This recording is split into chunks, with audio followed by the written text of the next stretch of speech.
Welcome to episode 452 of the DFO Rundown. As always, brought to you by Bet365. Hockey fans, you can check out Bet365's 3-goal early payout. When your team goes up by 3, you get paid. It's that simple. Download the app today. Remember, in basketball, if your team goes up by 15, you get paid there as well. Must be 19 years of age or older. Please play responsibly at Bet365. I'm Jason Greger.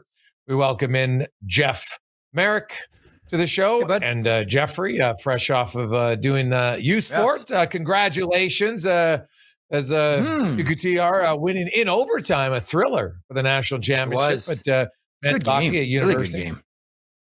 Excellent game, and congratulations, Montreal. Knocks off Concordia on the women's side. The men's game was a banger.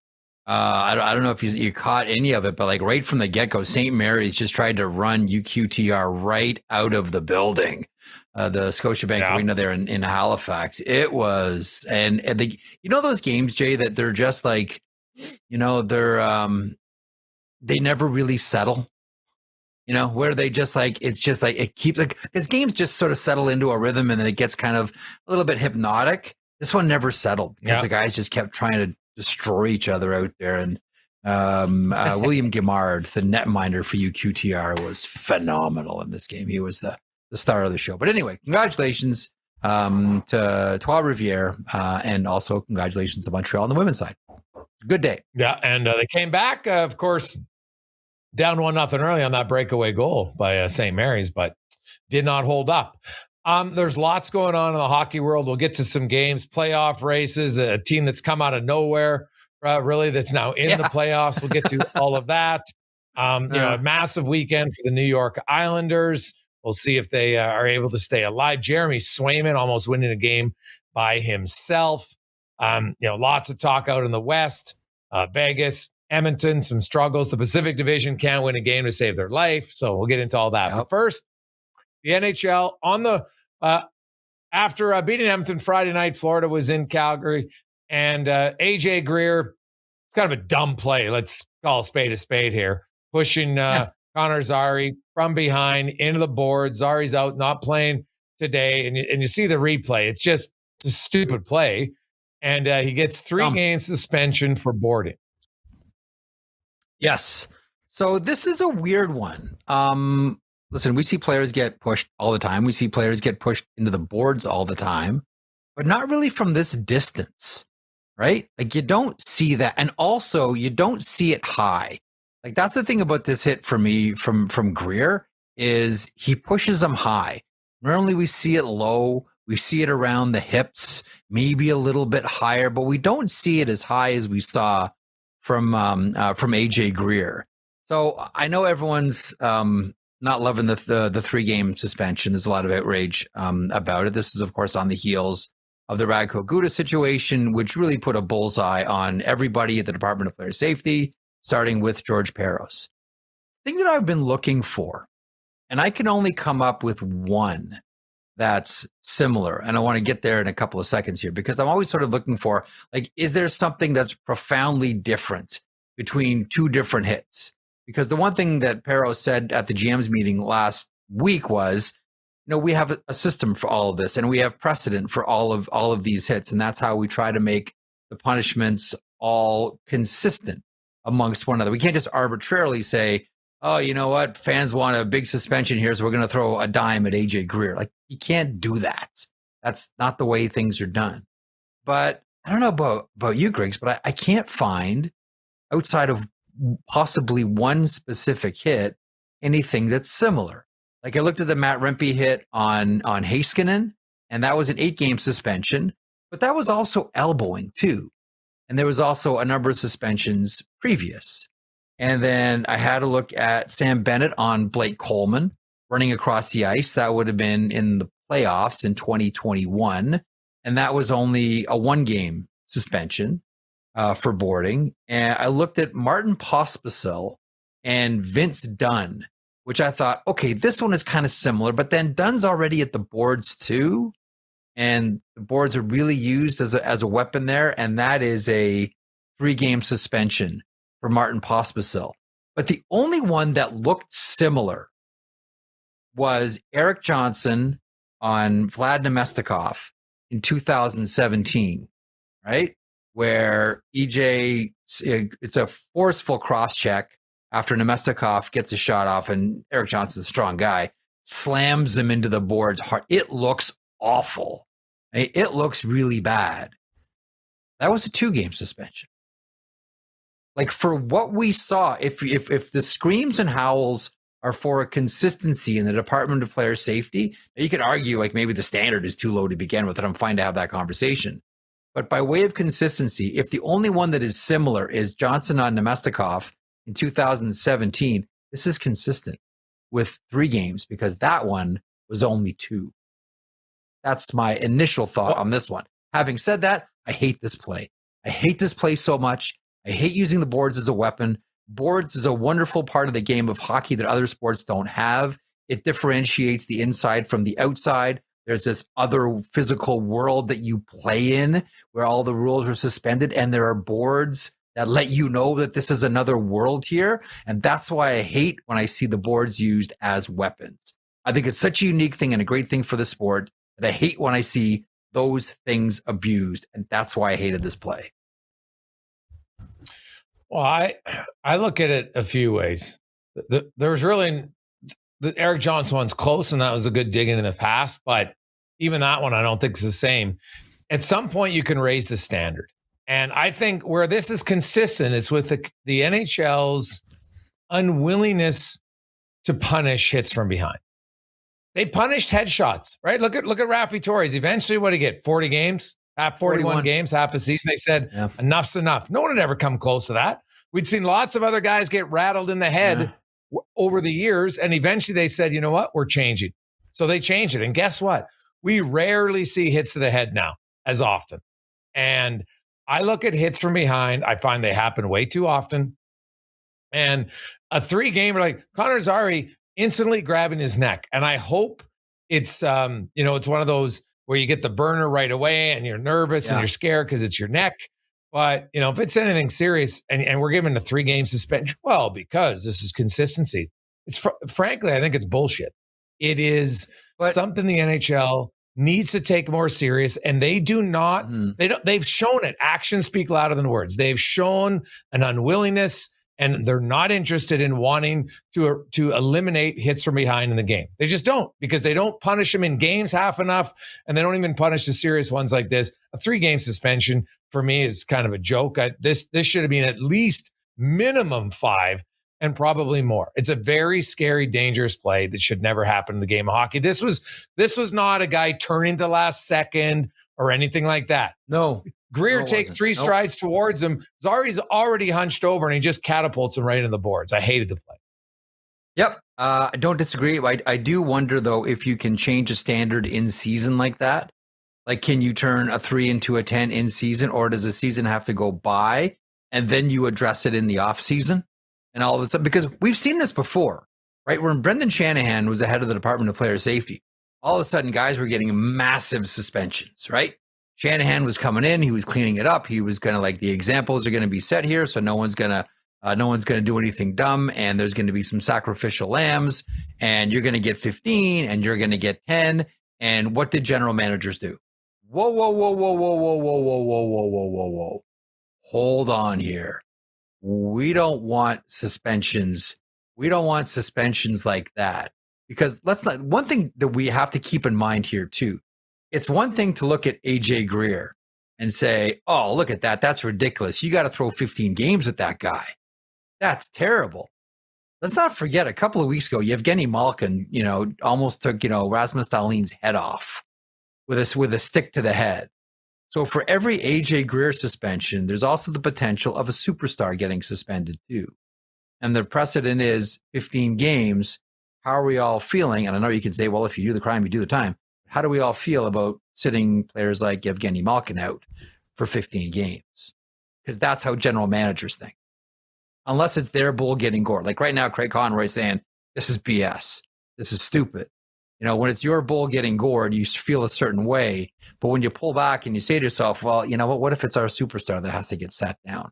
Because hockey is a rough game and a violent game for everybody involved here. That's a tricky little line.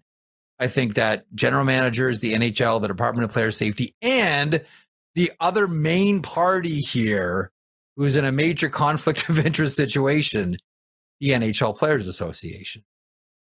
Because it is not in their, in one sense, it is in their best interest to raise suspensions, protect players. On the other side of the equation, they're also representing AJ Greer and Radko Gudas. And it's their job to make sure as much of their money stays in their pocket. That's why I look at the PA's position in all of this as being conflicted at best and in conflict of interest at worst. Yeah, it's not ideal. There's no question. They're in a bad spot. Like they're in a really, really tough spot here. Like they represent and try to protect both the victim and the aggressor at the same time. How do you get out of it? Is there a perfect system? I don't think anybody knows. I really don't. Yeah, that's a pretty blatant cheap shot for me. I just don't like it. I really don't like the NHL's overall view of hits from behind. They allow way too many for my liking. And I really hope that that they would wake up before a serious injury occurs. And I'm not a big fearmonger. It's not even about the serious injury. It's about just, it's a bad look. It's a cheap play, and you continually allow it in your game. I just think it makes your game look Bush League, and something the NHL and really the NHL Players Association are the ones who say, hey, enough's enough. Like, let's eliminate the hits from behind. They eliminated headshots for the most part. Of course, there's still the odd one. But compared to how it was 10 years ago, it's not even close. But I can't remember the last time I saw a blatant chicken wing elbow to someone's head. Doesn't happen. Here's the thing about it. What again, like I'll go back to the same point. When's the last time we saw that? Like, we don't even have a direct precedent for it. We don't. Like the close, if I'm missing a hit here, by all means, I'll be the first one to admit it. But we don't see that play very often. Like from behind, high hit into the boards. We don't. We see players get hit get hit from behind, but a lot of it is right when the victim is pressed up against the boards or closer to it than Connor Zary was. Like, again, I can't stand that hit. At the same time, we don't see that very often. Like, we can't even find. I can't find a precedent for it. I can't find any other hits that are like it. It's a weird one, Greg. So it's like I haven't seen that one except for Eric Johnson. Yeah, and even that's not a perfect comparison. Fair. No, not at all. So now, speaking of comparisons to a team that a few weeks ago, even as early as last week, I'm not sure a lot of us were even talking about the fact that the Nashville Predators were a playoff contender, but here they are. They've won 4 in a row. They win again on Sunday. We're recording this Sunday evening, and the Nashville Predators win again. They come from behind. They're down 2-1. They tie it in the third, and then they win it in overtime. Philip Forsberg gets 2 goals in the game, including the overtime winner, his 32nd of the season after Steven Stamkos scored his 34th. And the Nashville Predators are now suddenly in a pretty good position. They got 75 points. They are 3 points up on the Kings, who are playing as we speak tonight. They're 4 points up on Seattle. They're 5 up on the Sharks. I think the Sharks, I want to say the Sharks are done, in my opinion. I wouldn't put them in the race anymore. I just think it's too much for them. Funny enough, though, it's almost like the Nashville Predators are in the Pacific Division, because if you look at their remaining schedule, it is all the games. Well, not all, but they got the majority of their games are against Pacific Division opponents. So the schedule maker, maybe he or she knew something, probably not, but they played the Sharks 3 times. 3 times here down the stretch. They're not even in the same. You're only supposed to play that team 3 times all year long, and they got 12 games left. They play the Sharks on Tuesday. Then they've got New Jersey, Montreal, and Tampa Bay. But then in the month of April, Nashville plays on the road at LA, at San Jose, at LA again, at Anaheim, at Utah, and then home to Minnesota. And then they finish the week against San Jose and the Ducks. It's like they're in the Pacific Division, for God's sakes, with 6 of their final 8 games against Pacific Division teams, 2 against the Kings, 2 against the Sharks, 2 against the Ducks. It's a wild schedule to end the season for the Predators. And really, for them, it's perfect. Yeah. They control their destiny better than anyone to get in that playoff spot and hold on to and no Saros, right? No UC Saros right now. Yeah. Stamkos with 3 goals in 2 games over this past weekend. Philip Forsberg with the pair of goal performance as well. Like, I'll tell you, who I feel really good about with the Nashville Predators? Like, there's a lot of players that you really feel for. Like, I feel good that Stamkos has turned it around. Man, did he ever hear it? And I heard it from me too. Like, I'm not excluding myself here. He heard it from everybody. Stamkos is done. He's washed. That's it. He can't play there. He's got to move and wave, and Montreal this, and will Tampa take him back? And he's come through the other end. The one person that I'm really happy for here is Andrew Burnett, who I still think is a really, really good coach. And when you're going through what Nashville went through at the beginning of the season, we kept trying to figure out, where Ryan O'Reilly was going to go, and would they move Yossi, and is Saros going to end up with the Edmonton Oilers, and et cetera, et cetera, et cetera. And through all of it, the subtext to everything was, well, you can't move all these players, no move clauses. I guess you're going to have to fire the coach. And I'll say something too. Good on Barry Trotz. Good on Barry Trotz for not pulling the plug on Andrew Burnett. You can be sure there was a lot of pressure on Barry Trotz to do it, certainly from the fan base. I don't know about ownership, but certainly from the fan base and around, there was a lot of pressure on Barry Trotz to fire Andrew Burnett. And I'll tell you what, Griggs, I can't help but thinking, I'm not sure if you feel the same way. I can't help but thinking that because Barry was a coach for the overwhelming majority of his life, that's one of the reasons why he didn't fire Andrew Burnett, because he didn't think that this was a coaching issue. Where a lot of other managers who never coached probably would have said, you know what? I got to get the heat off. I got to get the flies off here. This is too much. Let's just fire the coach. Yep. Barry wore those shoes for how long? Barry walked those same paths for how long? And he stuck by Andrew Burnett. How many other general managers, Griggs, do you think take the easy way out and just say, yeah, you know what? We're going to get the heat off. We're going to dust the coach. Probably a lot. Well, I find coaches get the blame way too often. Way too often. Oh, just change the coach. And every time when one works, everyone's like, see, change the coach. It worked. I'm like, okay. There's lots of times you change a coach, nothing changes. Coach, every great coach has always said, you're only as good as your players, right? Like, you need good players to get you to the dance. Yeah, you know what? Maybe a coaching philosophy, and maybe you're a great communicator, and you know how to just fuel your athletes, but you need good players at the end of the day. And you know what? Hey, Steven Stamkos had a really slow start to the season. Now he's up to 34 goals. Right? Philip Forsberg, slower start. He's up to 32 goals. When your best guys are suddenly scoring again, all of a sudden it's like, oh, hey, maybe our team's not that bad. Now, you mentioned no Saros because Annanen's come in. He's made 3 starts and look good. Really good for them. And, which leads you to the, I just look at Nashville, and they would be a great example of just coming in hot to the playoffs. If they make it, matter. If it carries over, and it would be a big upset if they're upsetting either Dallas or Colorado, right? But that would be a major upset. I don't think anyone's going to pick them, right? Because that's what you're going to have to take on as well. That would be mad. But just getting there is for a market, as there are some markets that are sensitive. Like, you have to win. Like, you really do have to win. Like, you have to get some playoff dates and get some playoff money in. Even just getting in the Nashville Predators would be a huge success based on what the expectation was at the beginning of the season. Absolutely. But for them to expect them to do anything if/when they get there, I don't think so. I don't think any of us can see it. I don't think we can see it at all. Yeah. Well, you look at what happened today with Dallas losing in regulation to Vegas, and Colorado winning in overtime against Washington.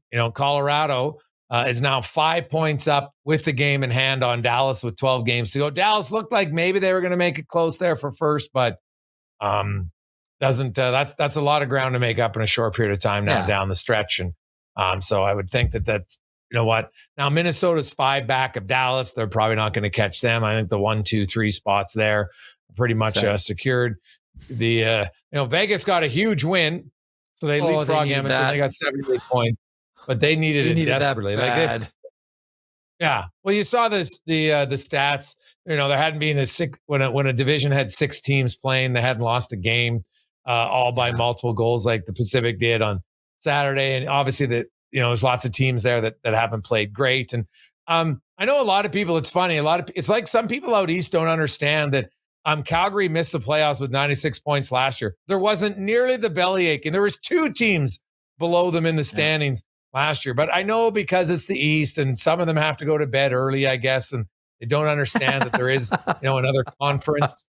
But this is not new, right? Like, hey, the Pacific Division's a weak division this year. Not historically. They had 400-point teams 3 years ago. They had 2 300-point teams last year. They've represented the Stanley Cup final 3 years in a row. Like, everybody wants to change all the rules and go to 1-8. And I'm like, we can go to 1-8. I go through all the 1-8, tell you all the years that the best teams didn't always get to the top either. Right? It's just that it was never that used to have 3 divisions, number one. So revisionist history here seems to be rearing its head. I like the divisions. I want to stay in the division. I think it creates more rivalries. And you know what? This year is obviously a little bit of an anomaly, and that's fine. But there's been many years where, you've got 6 teams usually in each conference that have 100 points, Jeff. So guess what? Teams 3, 4, 5, and 6, they all play teams with 100 points. So somebody's going to go out. It doesn't matter if, but the third place team in this division has 106 and the other one has 105. We should change it for that. So you have massive more travel. It's idiotic to suggest that. So if you go back to, and I'll count like this era, and maybe I'm fraudulent to do that, but this era, like from 1967 when the league doubled, okay, like the modern era, whatever we want to call it, the color TV era. There's the one thing that's rang true with this many teams. There's not a perfect playoff format. Like when the league doubled, okay, after 67. They stuck all the expansion teams in one division and all of the, as I like to call them, solvent 6, not original 6, the arbitrary 6, whatever you want to call them, in another division. And St. Louis would make the final every year and not win a single game because they were nowhere close to the established teams that were in the other. And I can remember a time because I grew up there watching it.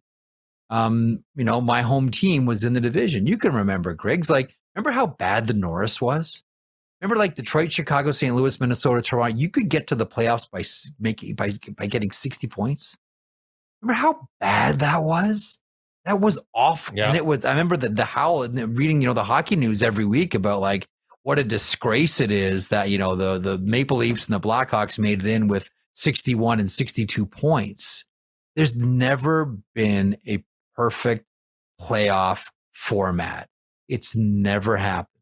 And with as many teams as there are in the NHL now, I hate to break it to you, there's never going to be. You could have it when there were 6 and it was nice and simple and tidy. But with 32 teams, good luck. Good luck. Yeah. Find something else to complain about. It's equal for everybody, and there's going to be odd years. You can look in the NBA and look at how dominant the Western Conference has been. You've seen teams in the West that are better than teams out in the East. You look in the NFL, and hey, you have a division winner that's 8-8 when they had 16, and now 8-9 when they have 17 games. And there's teams that are 12-5 starting on the road. Guess what? Win your games. It's that simple. Win your games, and that's how you go. It's supposed to be hard to get into the playoffs, and usually the best teams are there. Not always, just like last year, but I sure didn't hear about a 10th of the belly aching last year when the Calgary Flames missed with 96 points. And the 7th and 8th place teams in the East had 91. He can blame. He can blame for all of this, Griggs. He can blame for all of this the Patrick family, Lester and Frank Patrick, because they were the first, and every other sport grabbed it up until the Patrick family decided to make, bluntly, a little bit more money by adding what is accounted for as a second season called the playoffs. In sports, whoever finished first at the end of the regular season was the champion. That was it. And then the Patrick family, the Pacific Coast Hockey Association, went, hold on a second here. maybe we just use the regular season as seeding to make more money in something we'll call the playoffs. That's what this all goes back to. And really, when you think about it, you know what makes sense? You know how you win the championship? First place. You play all the games, and whoever's in first place wins the championship. And it was the Patricks that went, hang on a second here. There's a chance to make more money. And that's where it all comes back to. And other sports picked up on it. Again, like for me, all roads lead back to the Patrick family in all my pursuits of history. But this one specifically, I always think about come playoff time. This was the Patrick family that came up with this idea, and other sports grabbed it. So blame it all on them. You don't like you can't find the perfect playoff system. Blame the Patricks for coming up with the playoffs in the first place. Because until then, you finish first. After the season, you win the championship, period. That's it. End of story. Yeah. I want to get to a few teams, and we'll talk about the playoff race in the Eastern Conference, because it is a hell of a playoff race, no question about it. And you look at it tonight, the New York Islanders, a massive win, 1-0 over the Columbus Blue Jackets. Bo Horvat, the only goal he scored at 1:25 into the game. We saw no other goals, and that was a massive win. Like the New York Islanders, they desperately needed that game. They couldn't afford to not get any points this weekend in those games against Montreal and then tonight. So that's massive by the Islanders. They're now 1 point back at Detroit for the final wild card berth. Columbus has still got 85 points. Ottawa's at 81. Pittsburgh lost, Columbus lost, so they stay close. Like everything just kind of gets tighter there. Like Pittsburgh 86, Blue Jackets 85, Islanders 83. Blue Jackets do have a game in hand at 69. But the Boston Bruins, maybe the performance of the weekend from a player on a team who needed to win. And I'm not sure if you watched much of that Boston-Detroit game. It was on. I was watching incredible. Before the Edmonton-Tampa Bay game. And Jeremy Swayman almost single-handedly won that game for the Boston Bruins. Stopped 42 of 44 shots. He was outstanding. And you know what? He's if you look at Boston, geez, they give up a lot of chances. But man, Jeremy Swayman has had an unreal year for me for the Bruins. And that game, I like if they make the playoffs, by a point or something like that, that's the game I would look at and say, man, what a performance by Jeremy Swayman. He kept us in. That was remarkable. I still don't like them down the middle. I don't think any of us really like them down the middle to do anything should they make the playoffs. But you're right. Like Jeremy Swayman is full stop, one of the best goaltenders in the NHL. End of story. Last call. Turn the lights on. Everybody go home. He's been fantastic for this team. I still do wonder why. And I don't think it's from lack of effort. I still don't know why Don Sweeney didn't at least give them the shot in the arm, like something to help this team. Like we're not talking about a massive deal, but just waiting for James Higgins, I don't think is gonna cut it, nor should it. I'm a big believer in your team earns a trade, you give it to him. The show of faith doesn't have to be something massive, but to clean up a certain area. I'm just kind of surprised that given what the expectations were for the Boston Bruins and what they were able to do and where they were able to get this team, I still think that they deserve something. They were in on Connor Garland, and they had been, talking about other players as well, obviously, but to not get anything over the finish line for that team, players know. Like it was, it's unique to hear Dylan Larkin lip off about it the way that he did last year against his general manager, Steve Yzerman. But that's how players feel, man. You know this, Griggs. Like, well, hey, man, we did our job. We got us here. We're at trade deadline. You want to send for something? Nah, you guys aren't worth any assets. Players see that.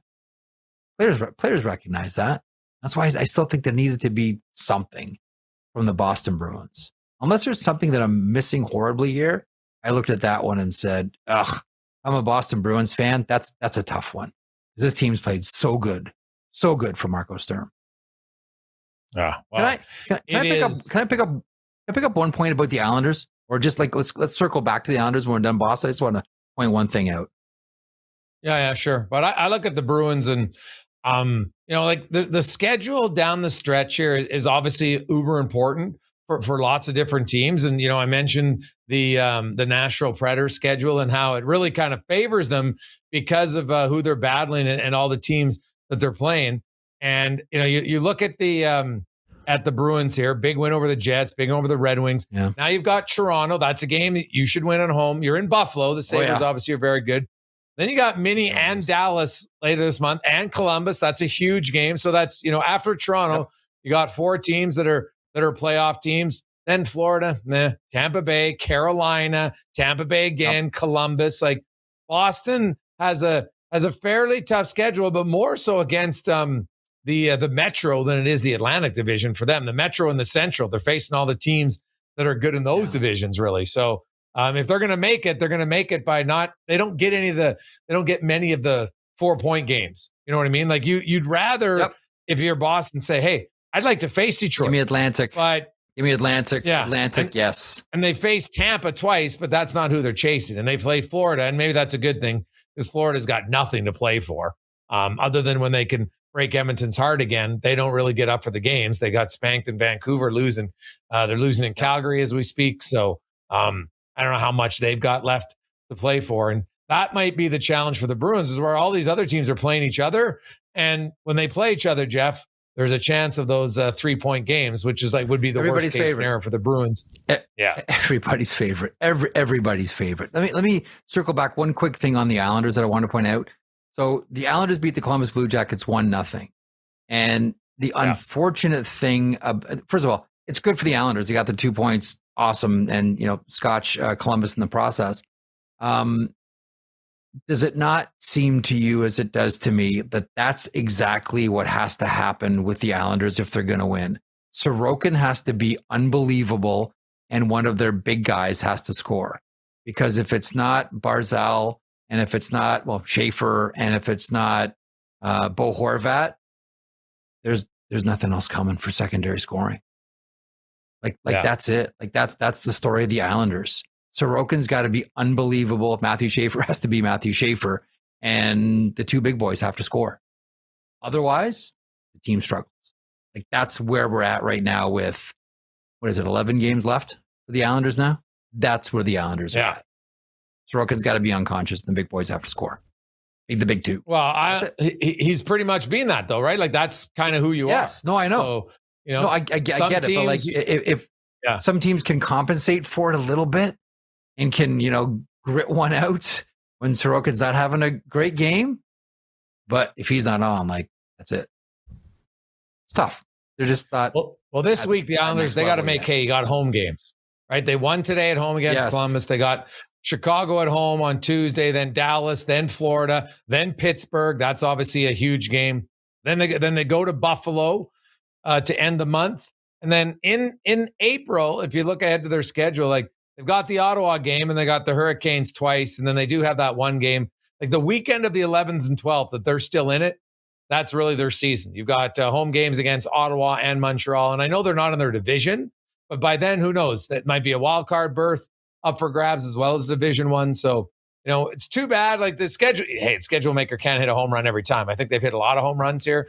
The Islanders just went through their stretch of big games. And today, that's the biggest win of the season for New York. No question. And Columbus finally loses a game, doesn't get any points, but you lose 1-0. You can't be that devastated if you're the Blue Jackets. You've got the Blue Jackets have come from behind and have now put themselves in the position where if they take care of business, they can get in. So I love that it changes every day and everybody's playing, Jeff. This week, it's okay, Monday, I think Ottawa and the New York, that's the only game. And the Senators, obviously, they got to win. But then everybody plays Tuesday pretty much. And then everybody plays Thursday. And then everybody plays Saturday.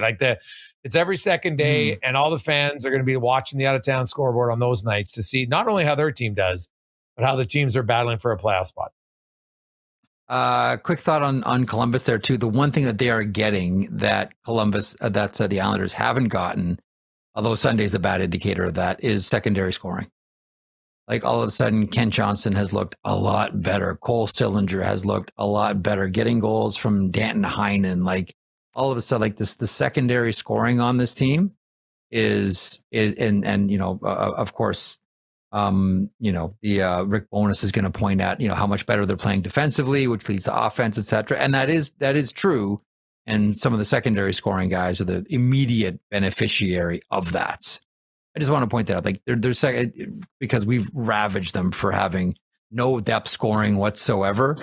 So whether it's, Danton Heinen or Matthew Olivier or Kent Johnson, like they're getting it. They're finally getting their secondary scoring. It's good to see. What do you make of Connor McDavid's? Did you hear his comments after the game about, well, first of all, I had maybe the funniest line of the year. Well, you know what? We're pretty lucky. It's pretty much it's a little bit of a pillow fight right now in the Pacific Division where not a lot of teams were winning. And you know what? It's have some fun with it because it's true. It's not wrong. And once the playoffs start, though, that's what's great about the playoffs in the NHL. It's a whole new season and teams can win. And, somebody in the Pacific's going to be facing somebody from probably Utah, most likely from the Central Division. And, there's a chance, depending on how it shapes out, that, another Pacific team could go to Colorado if they're the 8th seed, if they get in. So, we'll have to see what plays out. But not only that, but then there was a lot of people on his comments about, Tampa Bay and how good, how structured they are and how composed they are. They're well coached. And, I sense, a little frustration from the captain in Edmonton. And rightfully so. Like they have high expectations. I want to get the exact quote. I was just looking up. So here he was asked about the Lightning. Quote, okay. They have a great system. They're perfectly coached. They all know what they're doing all over the ice. It's impressive. They're a great team. And they're extremely well coached, organized. They're very rehearsed in everything they do. It's impressive. And when you break them down, they got a heck of a goalie to backstop them, which is true. What's interesting, though, in that game, Jeff, the game basically changed when the Oilers on a 5-on-3. McDavid came in, kind of turned the puck over, tried to go around some guys. They turned over. Kucherov comes out of the penalty box. JJ Moser, if you haven't seen the play, go watch his pass. That's it's like he was a quarterback just sifting it through the air right on the tape. Kucherov out of the box, breakaway goal. Instead of 2-2, it's 3-1, and it's good night, Irene. There's obviously frustration there from the captain. Yeah. Do you sense that, like Edmonton's got to go on a deep run or there could be significant changes? I keep going back and forth on the changes thing because I can't see anywhere else that can accommodate someone like Connor McDavid that's closer to winning than Edmonton is. But you can look at McDavid, and yes, I think we can all see the frustration. You know what I took away from that one, Griggs? And I've been thinking about this like all weekend. Do you not get an undercurrent of envy in what he was saying? Like just the way, like how very specific he was. Like he's thought about this. Like I want the Edmonton Oilers to be like this.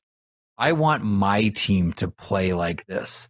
Did you not get the sense that as much as he's articulating frustration, he's also articulating envy at the same time? That's what I got out of it. That he's like, yeah, look at all these great things that they have that we don't have yet. That's what I took out of that one. I know a lot of people have focused on the, you got to go talk to our coach about whatever, and I think people have taken the ball to run with that one. But I looked at the comments and said, that's a guy who's A, really frustrated, B, more than a little bit envious of a team like Tampa. That's the kind of team that Connor McDavid wants to play on. Did you pick up on any of those undercurrents, or is that just me? Potentially, but like he's played on a team that's went to 2 Stanley Cup finals, and but it's not like, they're not playing like this. Like he wants to play on a team that. No, they're not. Like that's why I said to me, it's I think that was frustration. Where this has been a long year, and the Oilers, their inability to find consistency has been their major problem. Right? They've won 3 in a row one time. Right? They're 1-9-2 in games when they have a 2-game winning streak to try to extend it to 3. Consistency has been their kryptonite. They can't find it. So to me, that was, I saw that more of a season-long issue of, and I'm sure the captain probably isn't overly enamored with the trade the GM made, the Tristan Jarry trade, because there's been zero positive from that trade yet. Now, who knows? Maybe it changes. Maybe Tristan Jarry suddenly plays well, but right now it ain't looking very good.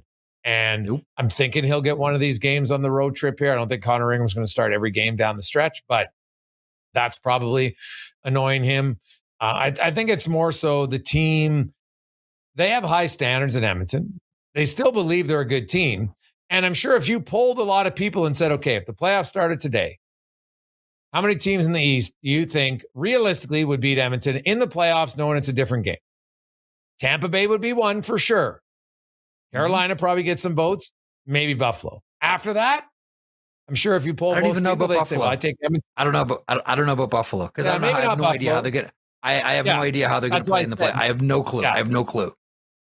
That's fair. So but they've been playing so good, so maybe. But if not, it's two teams, right? And then in the West, you're like, okay, Colorado, sure, but you're like, okay, Dallas. But everybody thought Dallas would beat Edmonton the last 2 years, and the Oilers spoke them, right? They 8-3 in those two series. So are you sure Dallas would beat them? So that's the thing. Like when you've got three elite players.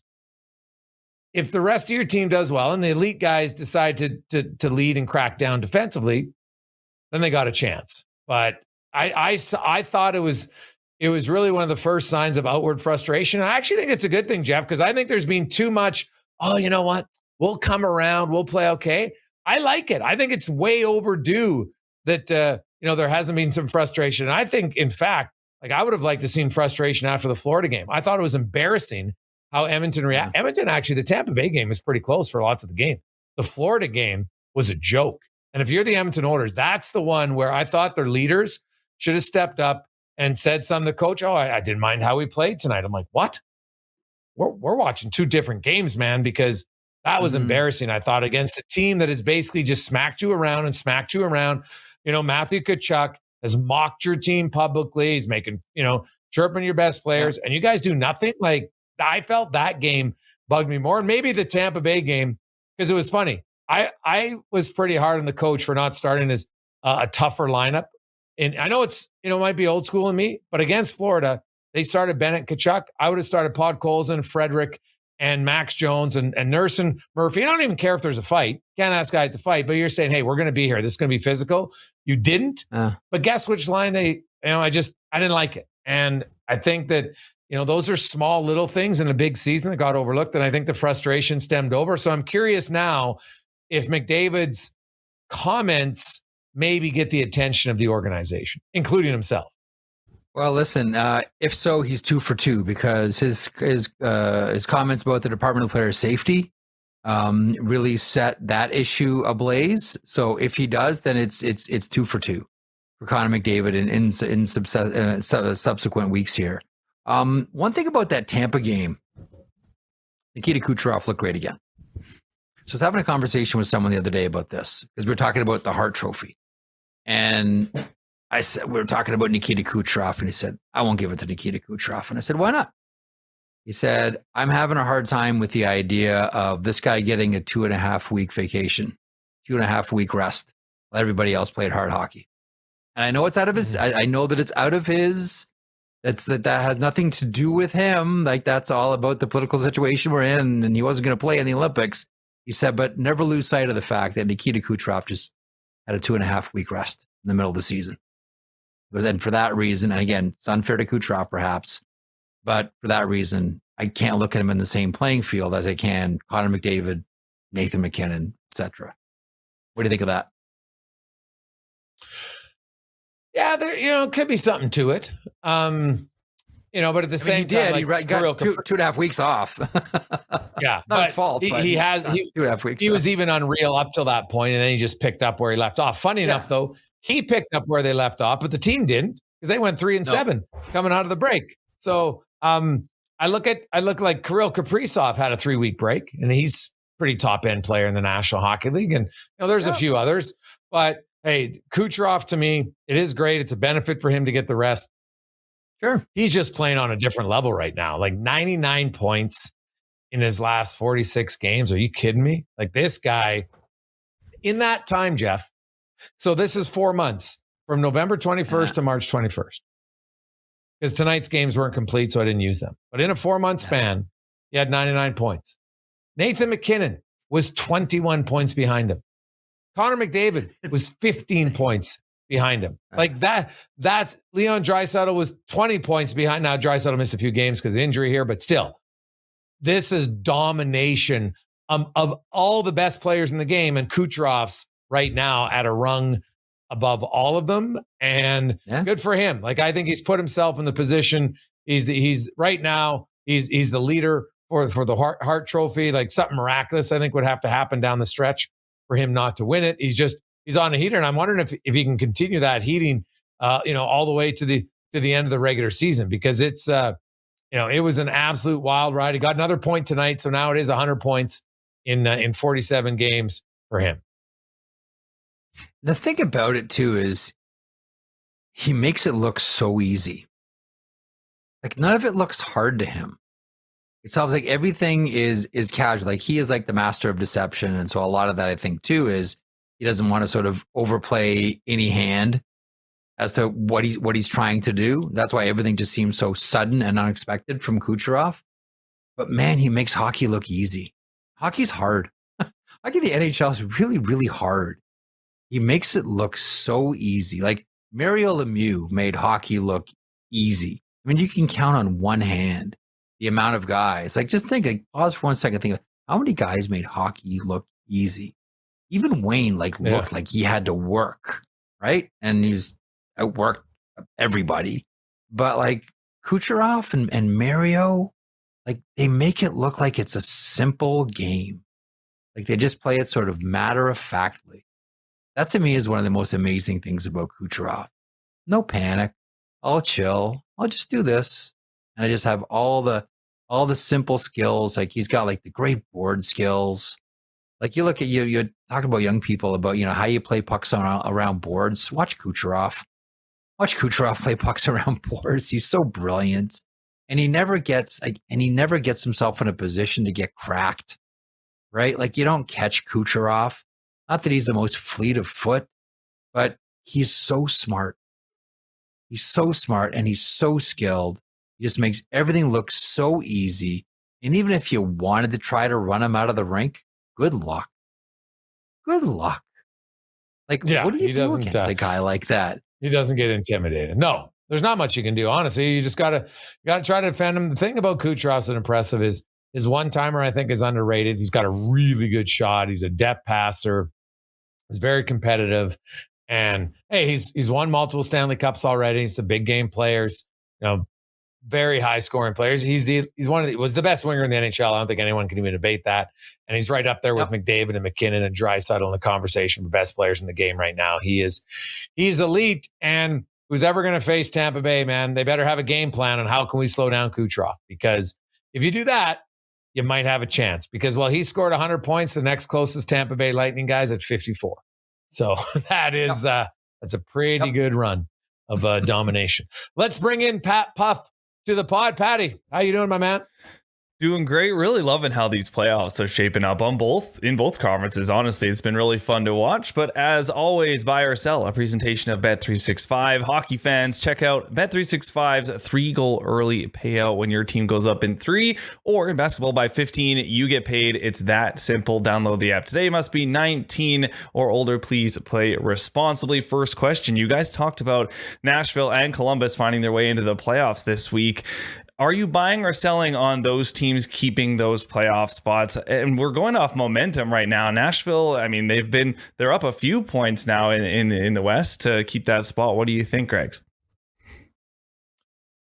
I wish you asked me this when I knew the outcome of the LA Kings game tonight against Utah. If the Kings lose, they're 3 back. If they win, they're only 1 back. Yeah. As I mentioned, I think Nashville's schedule is very favorable for them. And you know what? They're heating up at the right time. They are. They've won 4 in a row. Well, Seattle's think about it. They've gained 8 points on the Sharks in a week and 6 points on Seattle, and they've just been really good. So I'm gonna ride the Predators train that they make the playoffs. I really want it to happen, but there's something inside me. And listen, Jason's points about the schedule are all well made. But there's something inside of me that says, and maybe it's just based on watching too much Nashville early in the season, that this is part mirage, and it's all going to fall apart, even though they seem to have really hit a stride. I'll plug my, because I still see the Los Angeles Kings making it in. So I'll plug my nose and say, as much as I want it to happen, there's a part of me that says it can't. So I'll sell on this one.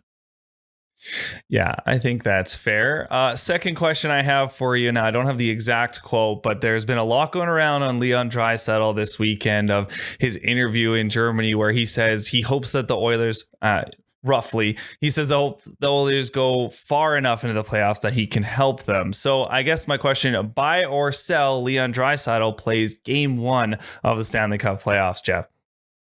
Buy. Mm-hmm. Buy. Gamer like Leon Draisaitl, I think it's got this. We all remember the best one-legged hockey player we've ever seen, and Leon Draisaitl with the Achilles, the best stationary hockey player ever. I just can't, knowing that he has that inside of him, he will do anything and everything to be available for game 1, even if he's not at 100%. Maybe if the question is, will Leon Draisaitl be 100% for game 1? My answer will be no. And I don't think it matters. I think this guy plays game 1. He's just wired that way. He's too much of a gamer. Well, I won't be shocked if he gets a game in before the end of the regular season, but I will buy for sure that he's ready to start the playoff. I'm sure that's going to be a big relief for some Oilers fans listening to this pod, because I mean, on Twitter, online, it's a lot of panic right now. The last question, panic on social media. What? People overreacting? Social media. Shocking. Yeah, I know. The last question I have for you, and this was something we talked about on Daily Faceoff Live Friday, but I wanted to ask you guys: are you buying or selling that some goalie inexperience could be a major issue for some teams in this playoffs? Like UPL, Dostal, Busty if he gets some games, Greaves, Vejmelka, Fowler if he plays for Montreal, 0 playoff experience. Ingram, Merzlikins, Dobish, they have some, but not very much. Like, is this going to be a huge deal breaker for some of these teams, Greggs? You know what? It's a good question. I don't think so. You know, certain guys you might let in a bad goal here or there. It's more so, how do they handle? I think it's more mental than physical, right? If you get in later in a series, I think it might become more of a factor. I think in game 1 and 2, suddenly these goalies are going to be like, oh my God, I don't know how to play in a big game. I don't think so. We've seen, like, Connor Hellebuyck's been one of the best goalies in the NHL. Look what's happened to him in the playoffs. Like, if a goalie struggles, it's not automatic going to be due to inexperience. So these guys like Jet Greaves has been phenomenal for the Columbus Blue Jackets here. UPL and Alex Lyon combined in Buffalo, you know, they're going back and forth. I like that. Dostal, here's the only challenge for Dostal is, what will happen if the Ducks don't put him in a firing squad every night? Maybe he'll be like, what the hell is happening back here, man? I'm not in a firing squad. So I think if he's still getting tons of shots, I don't think the moment will be too big for him. He just played in the Olympics. I think he'll be fine. You know what we see too, and this is one of like the tried and true stories, whether it's, you know, Ken Dryden or Patrick Wall, like take Jordan Bennington for that matter. Goalies that haven't had that experience that just get hot, right? And they just ride that positive emotional wave. Like we've seen quite the opposite. Like on the one hand, you look at it and say, yeah, inexperience, that's a negative. But when it comes to goaltending, like, isn't this one of the best stories in hockey? The goalie that gets hot. Rookie goaltender, 2 years in his career, 3 years in his career, never been there before. Finally gets a shot at it and just rides the good vibes. Like it's one of the, and it happens all the time. Like one of the great stories in the history of hockey. So I would look at goaltending away from the rest of the team and say, I don't know that inexperience is as big a factor for goalies as it might be for, say, defensemen, where you get exposed real fast in the playoffs when the game changes. I see a lot of goalies that go on runs. Young guys that are just like, don't have any experience to draw from. So they're like, screw it, rock and roll. Let's go. Let's win some hockey games. And they don't have the weight of history behind them. I kind of see the opposite. Yeah, and Aiden Hill's a perfect example of that a couple of years ago in Vegas. Yeah, and the one that I'm excited about is Buffalo. Binnington's a great example too. Yeah, just the momentum Buffalo has right now. There's been some question marks with the goaltending, whatever. That first game in Buffalo is just going to be madness, and I think they're just going to ride with that. So I'm not overly worried about it, but I thought it was an interesting conversation to have. That's all the buy or sell I have for you from Bet365. Awesome. Yeah, no, there's lots of unique storylines headed into the playoffs. There's no question about that. And, the Anaheim Ducks are going to be one of those teams, and the Ducks looking like they could win the Pacific Division, which I don't think anybody would have had at the start of the season. They got a lot of young players that are starting to play better. And you know what? As a young team, you'll want to get that playoff experience, no doubt. But hey, we've seen veteran teams who are good, who great in the regular season, flame out in the first round. Boston, Tampa Bay recently will happen to other teams. And we've seen some kind of surprise teams go there. That's what makes the playoffs awesome, man. Like, it's not that the regular season doesn't matter, because it does, because it helps for your seeding and injuries and learning some stuff. But really, you get to the playoffs, man, and it's like a whole new chapter in the book. And even if you had a Pulitzer Prize writing for the first few chapters, doesn't guarantee that you're going to be a Pulitzer Prize writer in the next chapter. So that's what's awesome. Yep. That's why being a manager is so hard in hockey, because the game changes so profoundly. You always think about Marc Bergevin. Marc Bergevin used to always have the saying, there are players that get you there and there are players that get you through. And as a manager, Lou Lamoriello would talk about this all the time. To some extent, Jim Nill too, because he defers to playoff veterans. It's really difficult to make a team that's both successful in the regular season to get there and also have what it takes to do damage in the playoffs. And listen, you can't get to the playoffs without going through a successful regular season, but sometimes the players that help get you to the playoffs are the wrong, and this is the Maple Leafs example, are the wrong guys to do anything when you get there. It is such a tricky balancing act, Griggs, that I don't think we spend enough time talking about. How do you put together a team of good regular season players and good playoff performers? Like, Claude Lemieux is one of the best playoff performers we ever saw. Regular season? Yep. Quite average, quite ordinary, right? But playoff puck drops, holy smokes, give me a team full of Claude Lemieux. So how do you construct a team knowing that reality? Lamoriello would talk about this all the time. And I love that Bergevin saying too. That to me makes a lot of sense. Yeah. Well, you want to find those guys, and some guy, there's going to be a player this year who really increases his interest level around the league from how he plays in the postseason. And then, there's going to be somebody who has a bad postseason. A team's going to give up on him too early. Oh, you know what? We don't think this guy's ready for it, because we've seen lots of players who weren't great early in their career in the playoffs, and then they got used to it. Pavel Datsyuk, because, go look at his first few years in the postseason with Detroit, and then look at the end. So there's lots of them that had. Jordan Eberle's another one. People in Edmonton were freaking out, and then he left and been a pretty good guy in the playoffs. Unfortunately, I don't think he's going to get there this year with Seattle. So we'll see. Jeff, it's going to be a great week, and it'd be interesting to see in 1 week just how different the standings can be in both the East and the West. Because, there's really, outside of Carolina and Buffalo, but even not so much Buffalo, because Tampa Bay does have games in hand on them. And even, Montreal still a good week. They good week or a bad week for Montreal, Pittsburgh, Columbus, Boston, Detroit, New York, and Ottawa could be the difference of you being in or being out. And then out West, can somebody have a Nashville Predator week where they win all their games and maybe someone else loses and we have a total reverse script by this time next Sunday. It'll be loads of fun to see what happens. Keeping it interesting. That's the rundown. That's what you want. That's what you want. That's keep it interesting all the way to the end. 100%. Jason Greger, Pat Puff, Jeff Merrick. Have yourselves a great week. Enjoy the races. Big games Tuesday, Thursday, Saturday night. To Ottawa, of course, the lone matchup on Monday. Everybody will be watching the Senators to see if they can get closer in the race. That's the rundown, brought to you as always by Bet365. Hey, hockey fans, if you enjoyed that video, then make sure you hit the subscribe button right here on the Daily Faceoff YouTube. We have you covered for everything you need. Exclusive interviews on The Sheet with Jeff Merrick, all the latest hockey news on Daily Faceoff Live, and you can always get your morning started with Johnny Lazarus and Colby Cohn on Morning Cup of Hockey. Don't miss a minute. Hit that subscribe button.